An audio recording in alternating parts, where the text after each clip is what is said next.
guys, what is going on? It's Nick from the Designs Academy, and today I'm going to be bringing you part 1 of a new series that I'm going to be doing that is recreating logos and font styles. So for today's episode, the very first episode of the series, I'm going to be showing you guys how to recreate the Minecraft logo.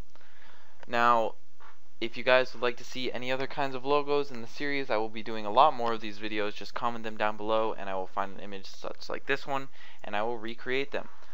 So what we're going to need today to recreate this Minecraft text is the font. I've got this link to the defont.com. It's Minecraft font. It looks exactly like Minecraft, and I will have the link for that in the description. So once you've downloaded that, you will have some files looking like this. You pull them out of the RAR file. If you don't have WinRAR, you're going to have to download that, but most people have it.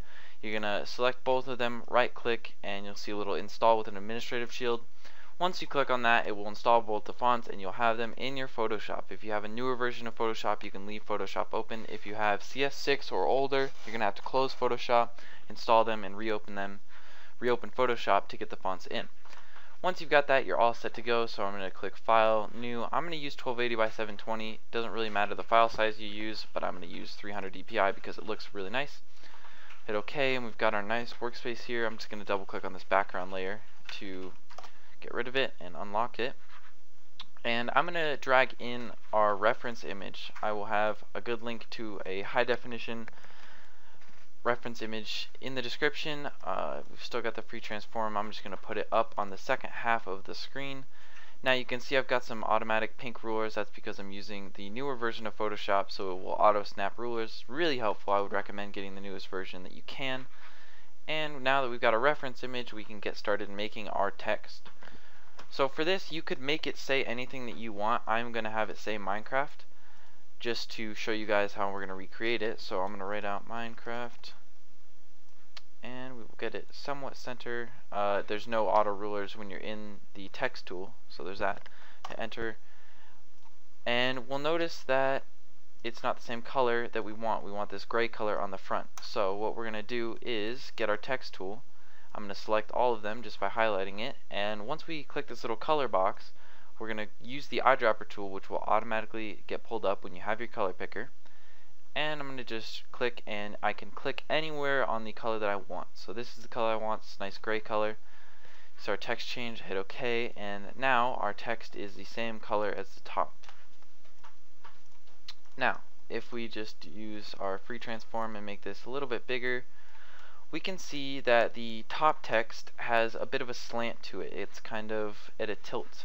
So the way we're going to do that is, first of all, we're going to duplicate this layer because we are going to need it later, and we're going to turn this bottom one black just like we did before. Select it all, use this, and we'll just use black.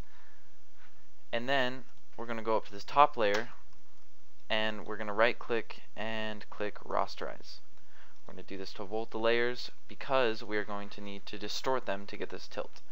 So what we're going to do is we're going to go to Edit, Transform, Distort. Oh, clicked on Skew. Edit, Transform, Distort, and you'll see that we get these little boxes. So to make this a little bit easier, I'm going to pull this over the Minecraft font, and we'll grab these bottom corners down here, and holding Shift so that it stays in the same horizontal line, we're going to drag them out until we get a parallel line with the outside of the original text, and that's going to give us the same slant that the original text has. So we're just going to do that on both sides, something like that. It doesn't have to be exact, just something similar to get it that same effect. And then we're going to hit enter to enable that distort. So now you can see that it's tilted just like the original text, and it's actually a very similar size too, so that's good. Now what we're going to do is, on top of our black text, we are going to just do that, edit, transform, distort, and we are going to give the bottom one the exact same thing because we want them to match up underneath each other.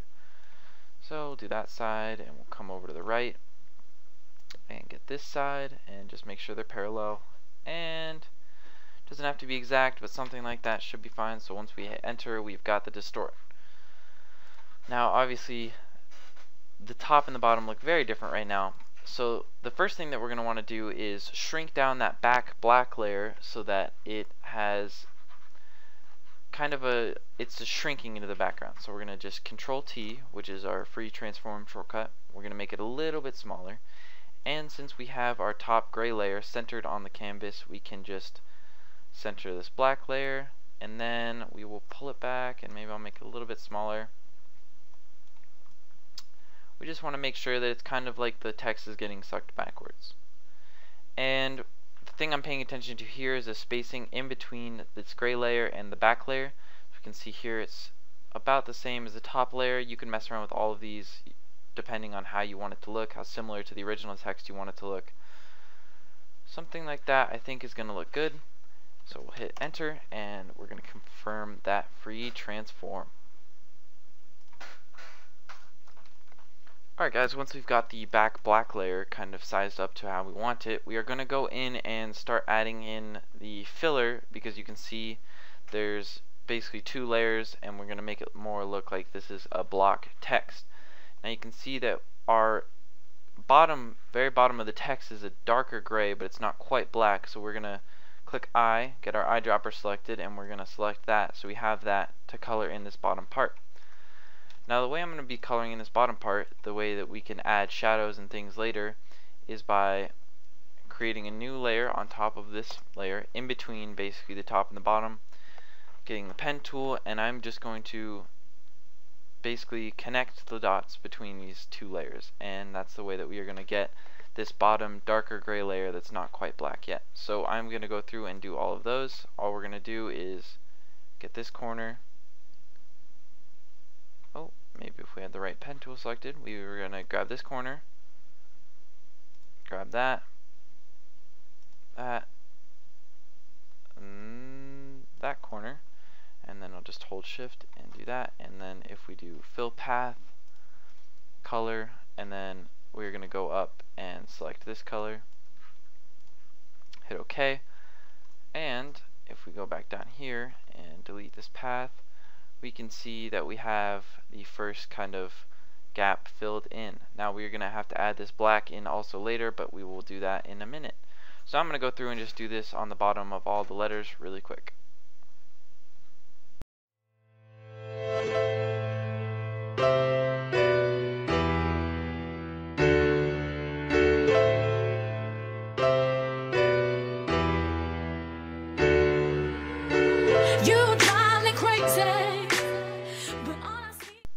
Alright guys, I apologize if this tutorial is a little choppy throughout. I am figuring out some of these things as I go along.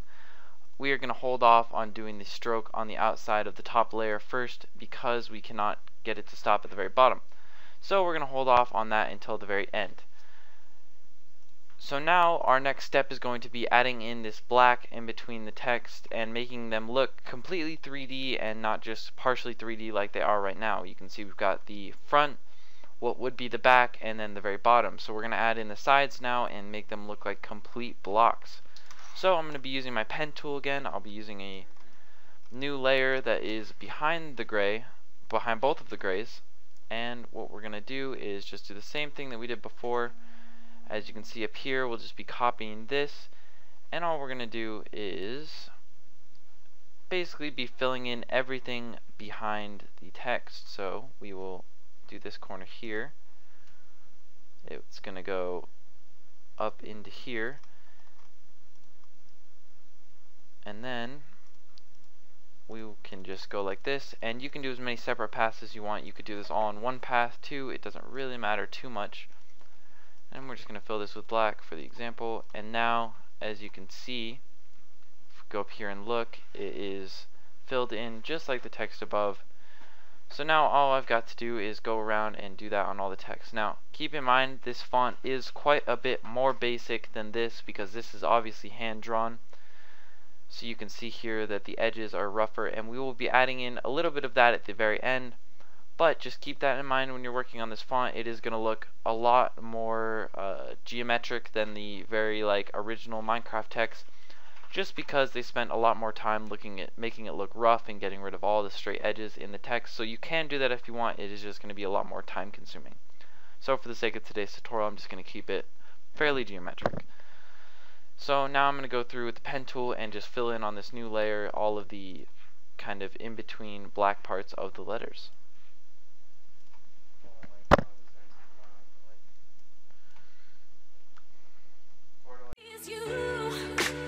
And you can make me do what you wanna do.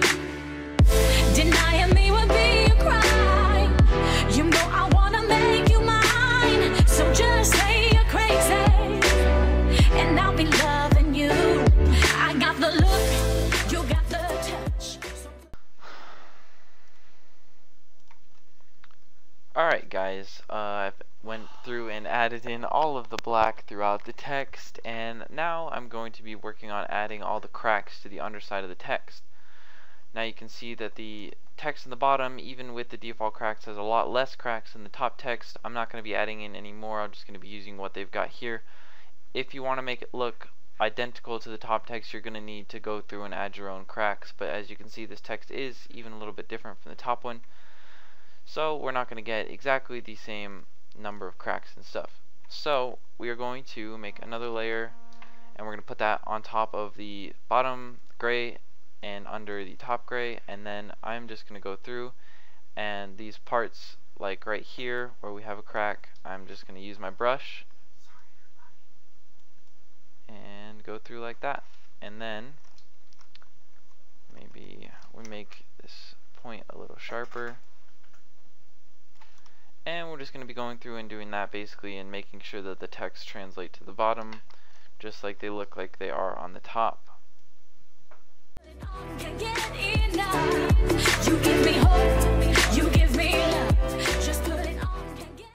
Alright guys, I've gone through and added in all the cracks to the very bottom, and so now we've got them matching up, and it's starting to look a lot more similar to the top text.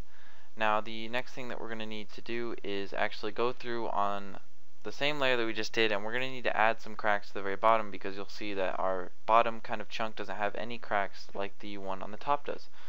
So all we're going to do is, again, take our brush with the black, and it's on top of this darker gray layer, so it's just going to make it look like there's cracks in this. We're going to use a really small brush so we can get it looking nice and sharp, and all we're going to do is go through, and we're going to do it carefully over here, and we're just going to add some cracks into here.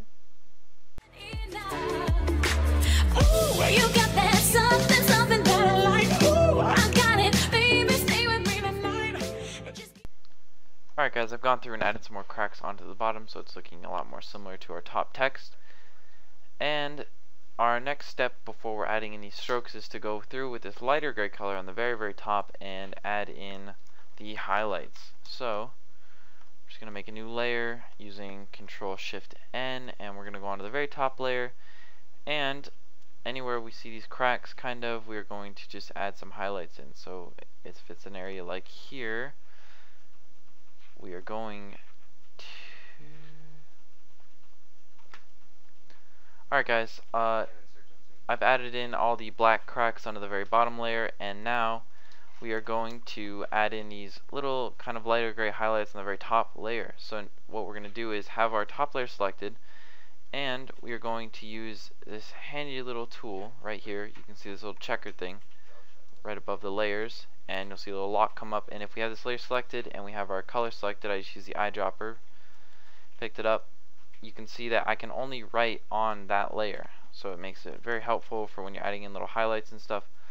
So all we're going to do, first off, we're going to add this bottom highlight because it's just a straight line all the way across the bottom. So we're going to get our brush, we're going to zoom in over here, and we're going to try and get about the right size, click over here, and while we're holding shift, we're going to click over here, and so it'll make it a straight horizontal line.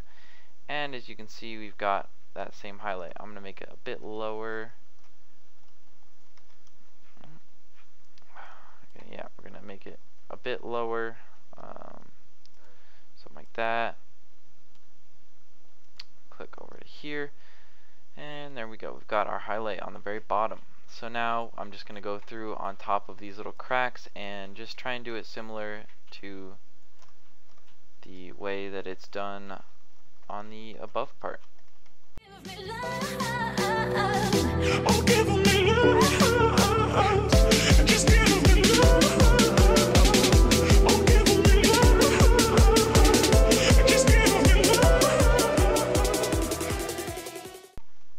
Alright guys, I've added in all the highlights onto the very top and we are almost done here. First of all, I am going to make this gray part on the bottom a little bit darker because even though I got it the same color, it does not seem dark enough. So we're gonna make it just a touch darker. And now you can see, minus some of this roughness, which is just gonna be done by going in by hand and erasing this top gray layer, all we need to do is add in the stroke all the way around. So what we're going to do now is save our file right now. We're going to do Minecraft and it will be a .psd. I'm going to save it to my desktop, and the reason I'm doing that is because to get this stroke all the way around everything, we are going to have to merge all of our layers. So minus our reference image and our background layer, I'm just going to select all of our layers, right click, we're going to merge layers, and then we're going to go down here to Effects, Stroke, and as you can see, if we turn our size up to about 4, we're going to keep our opacity and we're going to turn it to outside, you can see that it kind of turns our text into the same as the other text. So guys, that is how you would recreate the Minecraft text. I am going to go back and give you guys a final image which I will put up on the screen right now. Hope you guys enjoyed this week's tutorial. If you have any suggestions for logos that you would like to see next week, just comment them down below and I will go through and do them all in the series. Other than that guys, it's been Nick from DesignsAcademy. Peace.